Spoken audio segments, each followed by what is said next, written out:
Nakatanggap na kanina ang mga TNVS driver ng cash relief assistance na tig 5,000 piso mula sa DSWD.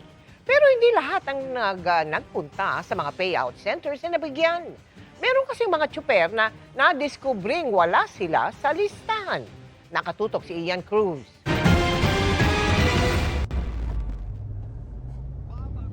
Nagsimula ng bigyan ng cash relief assistance ang mga driver ng Transport Network Vehicle Service o TNVS. 17 ang payout center sa Metro Manila, kabilang ang Quezon Memorial Circle. Pero may mga TNVS drivers doon na masama ang loob dahil nalaman nilang wala sila sa listahan kaya hindi nakakuha ng ayuda. Siyempre masakit, siyempre inaasahan ko meron. Kasi ang hirap din pumila, yung pala walang makukuha pang pangalan doon.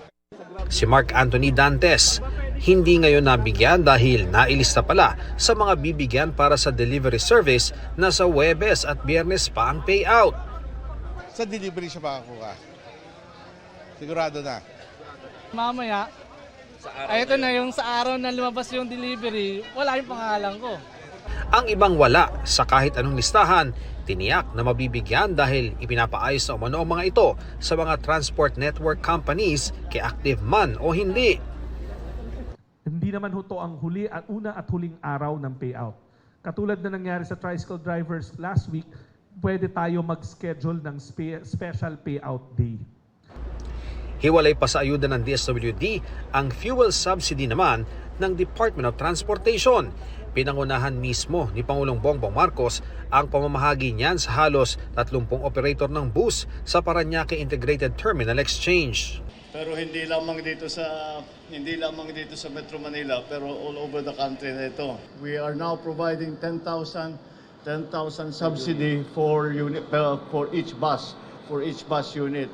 Malaking tulong po ito sa pang-araw-araw po namin na operasyon, pambili ng krudo, mga spare parts, pangsahod ng mga tao, at iba pa. Kahit papano, may pantakip kami ng pambili ng diesel. Ang mahal na ng diesel natin ngayon. May hiwalay namang 5,000 pesos para sa mga tsuper. Ganyan din ang fuel subsidy sa mga P2P bus, habang mas mababa sa mga operator ng minibus at school service. Bibigyan din ang mga operator at driver ng mga taxi at UV Express, modern at traditional jeepneys at mga multicab. May fuel subsidy rin ang TNVS operator o driver na hiwalay pa sa natanggap nilang ayuda ng DSWD. Gayun din ang mga tricycle at delivery service drivers na wala pang inaanunsyong halaga at mabibigyan matapos ang Semana Santa. Dahil kailangan pagkasyahin ang 2.5 bilyong pisong pondo, ay may mga tsuper na mas maliit ang subsidy ayon sa Transportation Department.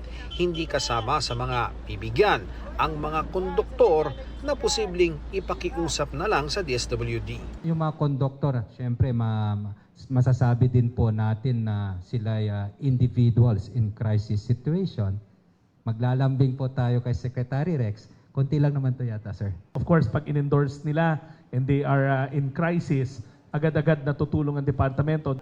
Para sa GMA Integrated News, Ian Cruz, nakatutok, 24 oras.